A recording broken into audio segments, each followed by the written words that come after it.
Welcome in to the roundtable. I'm Brad Wakai. That is Tyson Gentry. We are breaking down a little bit of Monday Night Football reaction as the Ravens just steamroll through the Saints. Also talking a little bit about, kind of wrapping up week 10, kind of some interesting results, more so some storylines that came out of it. And obviously another coach was fired in the NFL. So we'll be talking about all those different angles here. But Tyson, first and foremost, man, before we get into this reaction, you called Lions money line on our Friday preview. That was a cash for you. I had a pretty bad week overall in the NFL. I'm not going to lie, dude. The team totals just crushed me. I had the push. I mean, the Jets or the Bills missed the field goal at the end of the first half. So that kind of, once that happened, I'm like, I'm screwed. It was a weird week, man. It was like a lot of 2017 games. There was a lot of close games between teams that, on paper at least, don't look like they should be close. But that's the NFL, baby. That's why they play the games. That's why, as Birds fans, we're sitting here laughing at everybody else talking about, oh, you haven't played anybody. Yeah, they beat who they played. Exactly. You got to play who's on your schedule. And I mean, that was, I think, something tonight that the Ravens want to come out and make a statement.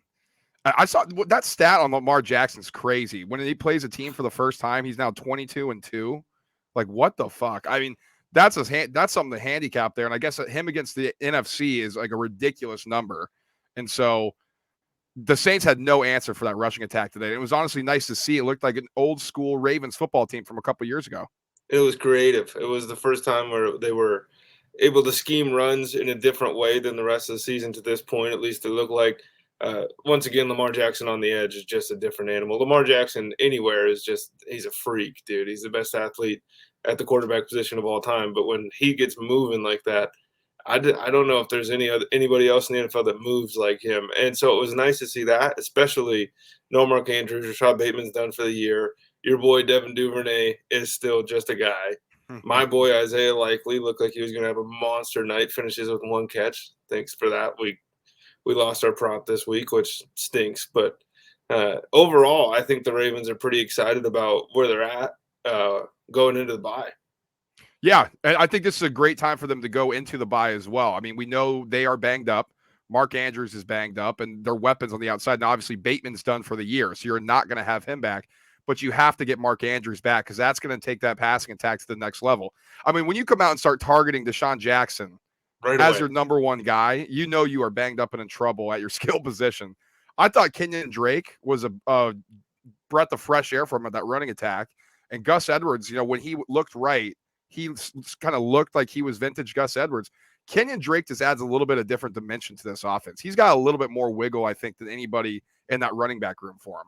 Well, Kenyon Drake's been slept on harder, I think, than anybody over the last couple of years. He disappointed 2 years ago in Arizona, and so people kind of cast him off. And then he went to Vegas and was just relegated to being the second back, and they didn't use him hardly at all.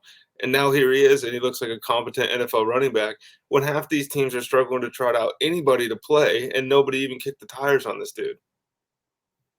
So now Ravens move to 6-3. They are 4-1 away from home, which is a great number for them. I don't know why their success hasn't come at home. Normally they're really good at home. But like you said, going into that bye week, they're going to be healthier. I think they're the clear best team in this division. What do you think at this point? Well, the number one thing I saw tonight from the Ravens was that Roquan Smith gets to learn this defense over an extra week after being a monster to start his career with Baltimore. This is going to be really, really scary. It's going to be really fun. I just think Chuck Clark coming out of the back in there to hit people, Roquan, and then obviously that defensive line is just full of killers. That defense is going to be really fun, and if they can run the ball on people, the Saints don't have the rush defense that they've had in the last couple of years, so I think people are probably a little bit surprised to see this giant number put up on them. But Baltimore can do that to just about anybody, and there's not a whole lot of super stout run defenses in the AFC, save for the top couple teams. I think they're going to be able to keep racking these numbers up. Yeah, and let's talk about the Saints a little bit because, I mean, they looked inept, right? Like, they came off a huge performance against the Raiders last week where they shut them out. And I think, that there was coming off of a long week. They had the Thursday night game, and then they were able to prepare for a while. That felt like Dennis Allen's Super Bowl, right? He had his defense ready to go against the Raiders team that fired him previously. But this is who the Saints are, right? Like, they are just super inconsistent. I think we are jaded by the perception of what they've been for the last couple of years. We said this going into the year. The Saints are super old. and they're just missing anything explosive and electric. Now, obviously, Alvin Kamara is their best player on offense, their best weapon on offense. I'll say that. Besides him, I mean, Chris Olave, he's the best receiver. They finally started targeting him in that offense. He had that first catch on that drive, and then literally was a ghost until the second half. Other than that, there is nothing special about this Saints football team, and I think we continue to view them like they're the Saints team from the past couple of years, and that's just not the reality. Has anybody ever come out looking better than Alvin Kamara did from the TMZ video? I mean, he threw one sloppy punch and then he was against the wall for the rest of it. I don't even know if he's going to get in trouble for that. But on the Saints offense as a whole, man, I mean, this is exactly what we expected. It's talking yourself into guys like Marquez Callaway and Juwan Johnson, who had a 40-yard touchdown at the end of the game. But in any other situation or circumstance, he's out, or he's getting tackled. One of those two things. They're not standing there pointing at the out of bounds line. There's just nothing to be feared in this offense unless Alvin can pop a 60-yard run. And to be honest, when you know it's coming, it's a lot easier to stop. Michael Thomas isn't coming back this year. And you can talk as much shit as you want about him. In the couple games that he played this year, I think he had 16 catches and 3 touchdowns. So he was still really good and taking pressure off. But this is a team that doesn't have their own first-round pick, has no answers at quarterback, has a shitty head coach, and has no explosion. I mean, talk about painting yourself into a corner here. And no cap room either. And you've highlighted that on this show before. Like, they have no flexibility at all. They're going to have to start cutting bait with a lot of these players. And then at that point, you might as well just start rebuilding because you need a quarterback here because Andy Dalton's clearly not the answer. And I don't think Jameis Winston, you and I have never believed in Jameis Winston, and he's sitting on the bench. I think he starts next week, and maybe there's some sort of offensive surgeons that you can get from Jameis Winston over Andy Dalton. I'm not sure. I think they're very similar, except for Jameis is a little bit more of a risk taker, so maybe that stretches the field a bit more. But other than that, this thing nobody is not to take getting better. Risk too on this offense. I think that's why Andy's going to keep the job, is because Jameis just wants to fuck it, chuck it, let's throw the ball somewhere, and nobody's ever open. Andy will eat the sack and Jameis will turn it over. I mean, we're talking about a difference of 7 points probably at the end of the game versus giving the other team possibly 10. They're in a rough spot, man. Yeah, it's not going to get better. And like you said, they don't have their first round pick, and they go at Steelers next week. It's going to be cold. Oh my God, I don't know how that's going to go. Steelers coming off of a bye. We'll see if they can do anything. We'll see. I mean, the two teams in kind of disarray in Pittsburgh and New Orleans, kind of a must-win game for both, or at least you feel good about it. And obviously, we highlighted it. Ravens leading the division at 6-3, going into their bye week, looking to get healthier and get Roquan Smith another week in their defense. Let's move to this. And so Frank Reich fired by the Indianapolis Colts. He's out. Their interim coach, Tyson, is Jeff Saturday, who was an ESPN analyst like 2 weeks ago on NFL Live or whatever the case was. Jim Irsay had one of the most insane press conferences I've seen. He immediately just started calling out Frank Reich, calling out analytics. And listen, I'm not the biggest analytics guy, and I do think he had some point when he's like, coaches are hiding behind this analytics decisions now. Like, I agree with that. But, dude, Jim Irsay's just a fucking clown. I mean, this is just a clown show hire, just a clown show operation. I think Chris Ballard's going to keep his job because he has so many media points that it can't be his fault. Even though he built it allowed this offensive line to deteriorate to the point where fucking Matt Pryor was their starting tackle. I have no clue what this franchise is doing right now. This is like eye-opening. We're talking about a team, Tyson, who's favored to win their division. They fire their coach. They bring in an ESPN analyst to take over who's never coached. And now he's going to be the head coach for the next half of the season. What the hell is going on in Indianapolis? Well, to be fair to Jeff Saturday, I think he was like 5-2 in high school as a head coach. So, I mean, a little bit of experience there. Come on. Yeah, you're right. That's my bad, Jeff. Sorry. The butterfly effect of Andrew Luck's retirement is ridiculous because this roster has never been bad enough to be at the bottom of the league and get a new quarterback. And they've talked themselves into Carson Wentz, Phillip Rivers, Matt Ryan year over year. Then it's Frank Reich's fault that it doesn't work out. And he wasn't great, and he probably deserved I think both sides probably wanted to end the marriage there. But the one thing about the Irsay press conference is like Carson Wentz leaves, and then you just talk a bunch of shit about Carson Wentz. Frank Reich gets fired, and then you talk a bunch of shit about Frank Reich. It's like who's looking around? It's like that's the job I want. I want to go to Indianapolis and not know if I'm going to be able to keep my job, and then no matter what happens, it's my fault unless we win the Super Bowl. And that's where we're at. I mean, that's where we're at. I mean, Jim Irsay, I mean, this is the same guy you say win at all costs, right? We want to win at all costs here, and it just feels like he's making rash decision after rash decision on every aspect of this franchise. Okay, we didn't like this one quarterback. Let's go overpay and trade for another aging guy. Like, I just don't know the state of the Colts franchise where we're at right now. Like, I keep saying it like that because the guy who put together this roster, Chris Ballard, this thing is deteriorated immensely. Like, there is no talent And what home on run that did Chris offense. Ballard ever hit to get him these points? Like he took Quentin Nelson in the draft, the generational guard prospect. Everyone knew he was going to be good. And by the way, hasn't exactly lived up to the hype that he set for himself after his rookie year.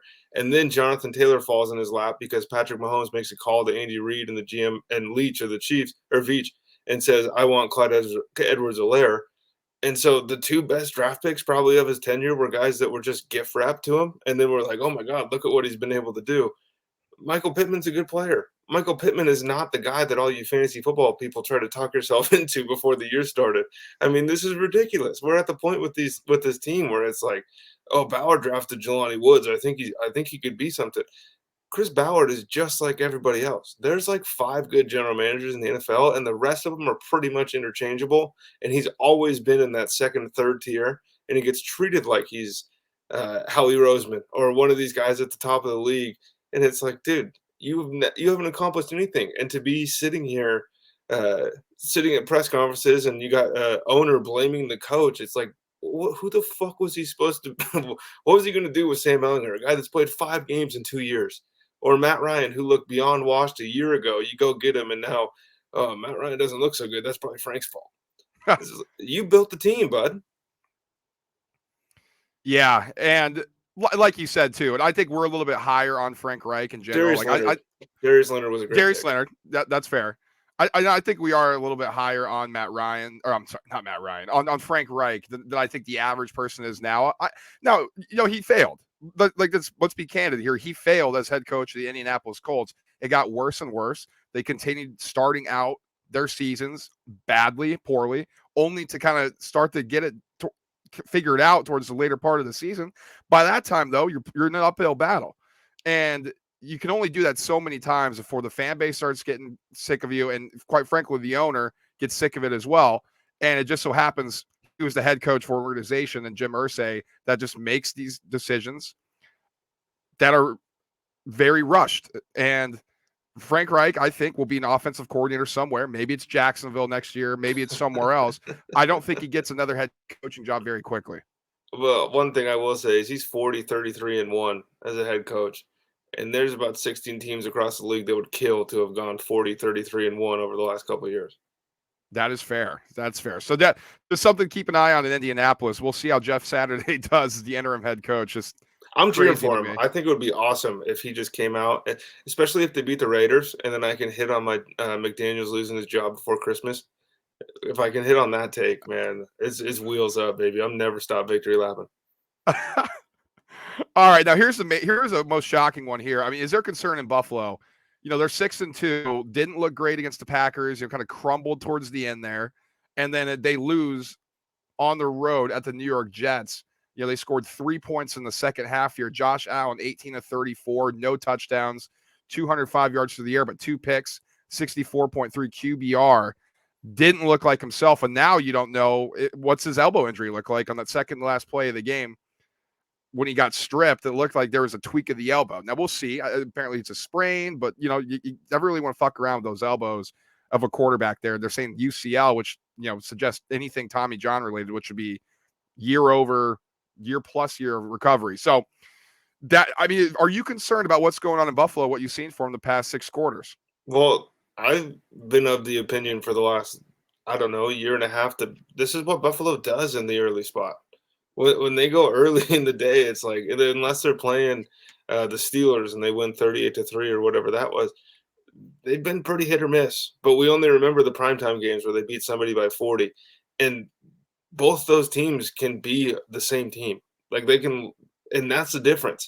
That's why it pisses me off every time somebody talks about the Chiefs or whoever. And it's like, well, what are they going to do with Buffalo? What's Buffalo going to do with them? What has Buffalo won? I mean, I love Buffalo. I love Josh Allen, Stephon Diggs, everybody over there. I think they're awesome. And I've been saying for the last couple of years, they just have a different gear than everybody else. But the problem is they don't hit it nearly as often as some of these other top teams seem to find their groove. When the Bills hit it, it's explosive and it's scary. But they go long stretches of sloppy turnover, uninterested football is what it looks like for the most part. And Josh Allen's amazing. Josh Allen makes the most boneheaded decisions from a top level quarterback out of anybody in the top 5 in the NFL, and there's no argument there. I think on like the major level, like on the macro, am I concerned about Buffalo?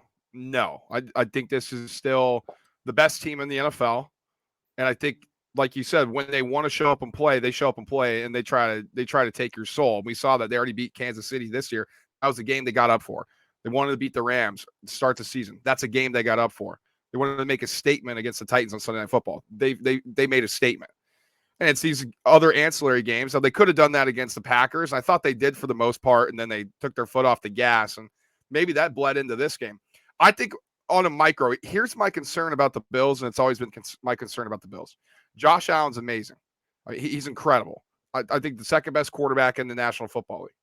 My concern is he is way too relied on in this offense. Like He's their power running back.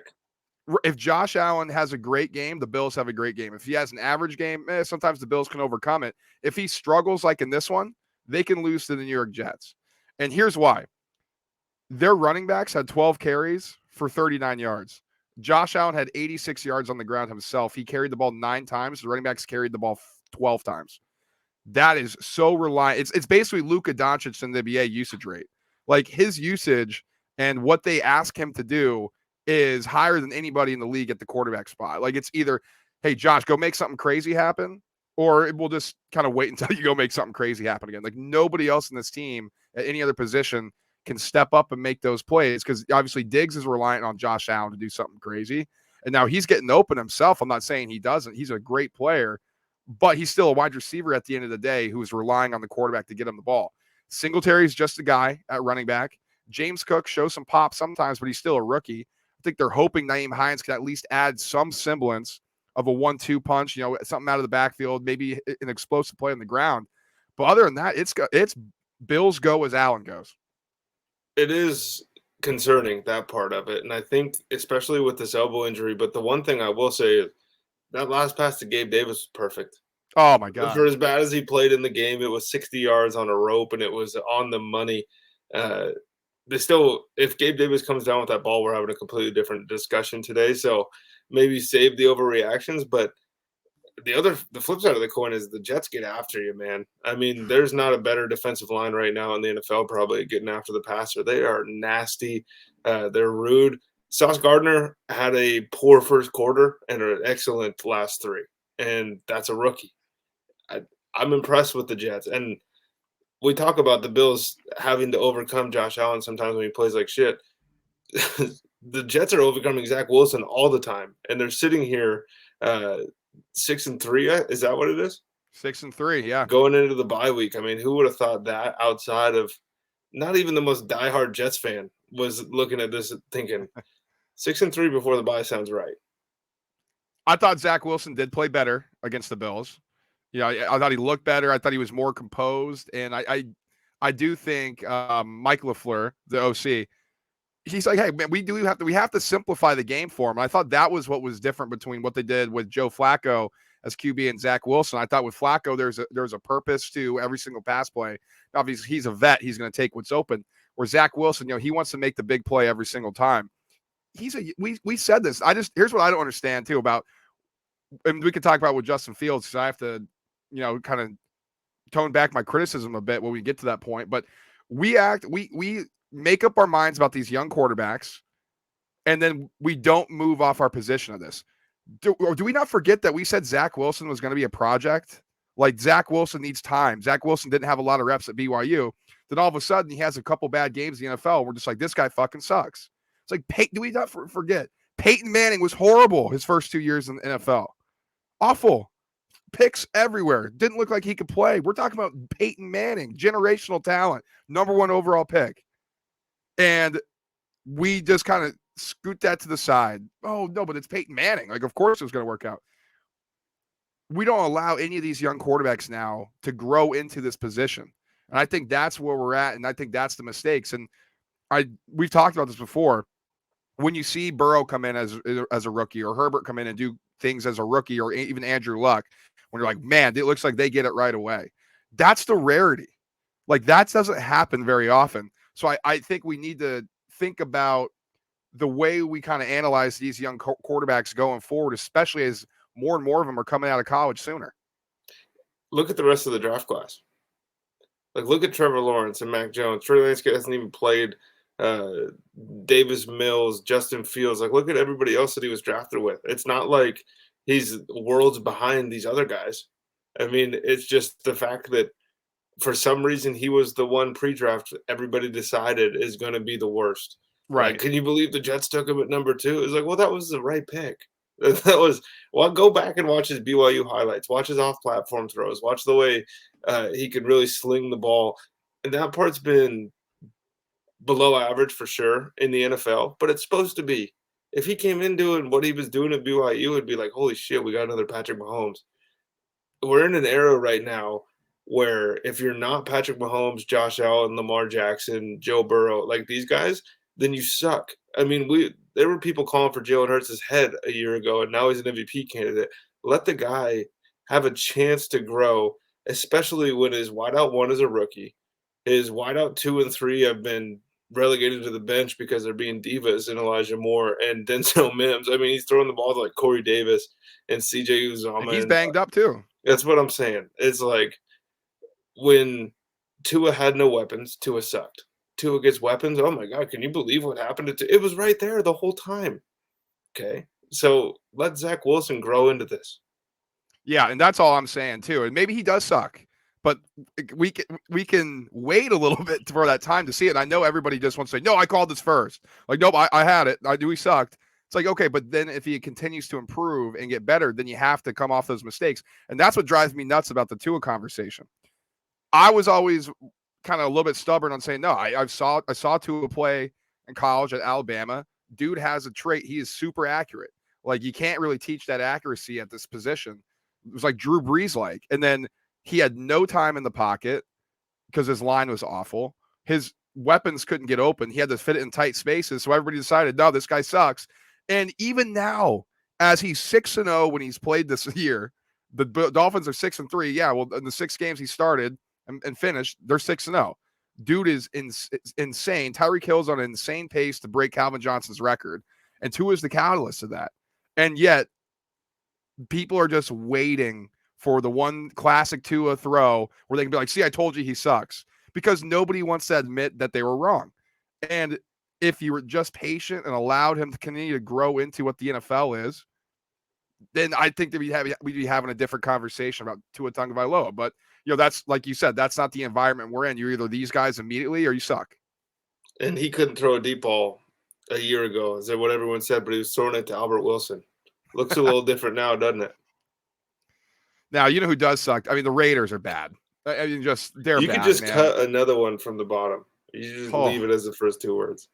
Yeah, that's true. Listen, they have now blown 3 17-point leads in the NFL. That ties the NFL record for most in the season. Tyson, they have played 8 games. We just hit the halfway point. 8 games. They've done it 3 times already. This is concerning. And I understand it. I know, Daniels, I know you don't like Josh McDaniels. And I think at some point that does come down to coaching. I got to say, and I've been saying this for a long time, I think Derek Carr is the most overrated quarterback in this league. And I get it, man. He's been a rock for the franchise, and he's been a stable point in an otherwise dysfunctional organization, moving from Oakland into Las Vegas. All the crazy shit that was going on last year with Gruden and the Henry Ruggs situation. This guy does not make plays when it matters. And I know it. Well, look how many comeback fourth quarter game-winning drives he's had. Yeah, do you know why he's had so many? Because he's had so many opportunities to do so, because they always play in close games because the guy can't close a fucking door. Like, he couldn't close a door if it saved his life. How are you going to be up that many points in this many games with Devontae Adams? Josh Jacobs looked like he was a top 5 running back in the NFL. And you just can't. It's constant, Tyson. It's on third down. He can't make the third down throw. Like, I don't know what it is. And against Jacksonville, of all teams, to allow this to happen, and a quarterback in Trevor Lawrence, who's basically fucking. We were throwing him to goodwill the I'm past still couple there. weeks. I'm still there. I mean, I Oh, didn't me see too. anything that Me changed too. my opinion. But my goodness, Derek this is a Carr, disaster. since you used Luka Doncic as an example with Josh Allen, I think Derek Carr is like a Russell Westbrook or somebody like that. Uh, he can put up all the numbers in the world that you want when it doesn't matter. And then now it's time to go out and win a football game. We go out, we get Devontae Adams. We got your best friend here. We go out, we get an offensive minded head coach. I put that in parentheses for those of you listening. But like, what else do you need? He's the same guy. Nothing changes whether or whoever's catching the ball. You can put Jerry Rice and Randy Moss out there. Derek Carr's still going to put up Derek Carr numbers because he's a poor decision maker. And sometimes those things work, and they work well at the end of the games when people get tight and people get nervous. And Derek Carr still says, "Fuck it, I'm going to throw it as far as I can right now and see what happens." Brian Edwards was the one catching some of those passes, and they weren't exactly great throws, right? I mean, you go back through Mac Hollins catching passes. It's like, when it matters most, Derek Carr is smallest. And you can go back and you can look at the Chiefs game. He had that crazy comeback a couple years ago, and he's got a bunch of them on the resume. But like, the hate that Kirk Cousins gets is ridiculous when you look at Derek Carr and it's crickets. It's like, they've never even been close, I don't think. Derek Carr, now this is what you're talking about. 21 of 36, 259, 2 touchdowns, no picks. And you're like, whoa, I mean, he had a great game. That was all first half. 59.5 QBR. 59.5. I mean, it's just constant. Like, I'm done with the Derek Carr thing. I'm done with us trying to pretend like this guy is actually a top 10 quarterback in this league. He's not. He's not even close. He had that one great season when they went to the playoffs and he broke his leg. But other than that, it's just been Derek Carr being Derek Carr. And I'm just so done with us fucking trying to pretend that this guy is anything special. It's the eyeshadow that he wears that I think people like. I guess. I don't know. But I mean, Trevor Lawrence, 25, 31, 235, a touchdown. I thought he was great on third down when it mattered in the second half. I do have to say he looked like finally he started to kind of figure things out a bit. But, it's the Raiders, and they're Somebody not a very made it good easy team for him for the first time ever. I think the play calls, it was like, okay, you have one read here, and if he's not open, then like run. Basically, was what it was. Yeah. It was like, if we're gonna sprint out to the right and you're throwing it 4 yards, and if he's not open, turn up the field, and it worked. Why doesn't he use his legs more? He's athletic. Like, it's a different dimension. I don't know. I don't know why they haven't figured that out earlier. Also, Travis Etienne, remember when people were blasting that pick? The dude's actually good, man. 28 rush yards, 109 and 2 touchdowns on the ground. He's starting to look like he's figuring this thing out a bit too. So, and I'm going to give him some respect here. It's Travis Etienne. That's how he says it. Fair enough. That's fair enough. All right, let's stop talking about the Raiders, because now I have to, like I said, I got to come back on my words a little bit here with Justin Fields. I mean, because early in this season, I'm like, this dude's the worst quarterback in the NFL. He can't make a throw. He's not accurate. Like, he's really bad. And I thought that going, last year, everybody was like, when he's talking shit about preseason, it's actually pretty easy. Like, the games are so slow. I'm like, dude, you have no fucking clue what you're in for. And it showed. Like, the dude was just in way over his head. He's starting to figure this thing out a bit, I think. And I still have question marks about him throwing he threw for 123 yards last week, only a 4.5 yard average. And I did throw for 3 touchdowns, sure, but on the ground, I mean, 15 carries, 178 yards. It's the most in a regular season game. It's great. Dude is a freak athlete. We know that. We've known that. It's going to come down to if he can make the throws once people start to figure out and get more tape on him. I also think Luke Getsy, the offensive coordinator, is doing a fantastic job with this offense and simplifying everything right now from where they were at early in the season. But you know what? Justin Fields starting to play a lot better. Looks like he's starting to figure it out. So I got to eat my words a bit. Well, it's just one of those things where when you look around the league and all the teams that play to the quarterback's strengths seem to be at the top of the league, and everybody who doesn't is at the bottom. who would have thought all it takes is Chase Claypool to really open this Oh, offense up, huh? right? No, I mean, but that's the funny part is we're sitting here and everybody's doing it today, and they're going to do it all week about Justin Fields has turned a corner.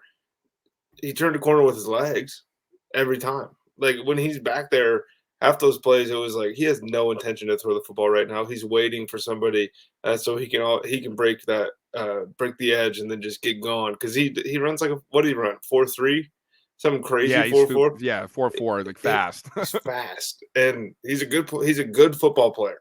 He's a really good football player. I don't think he's a good quarterback, and that didn't change watching him play Miami.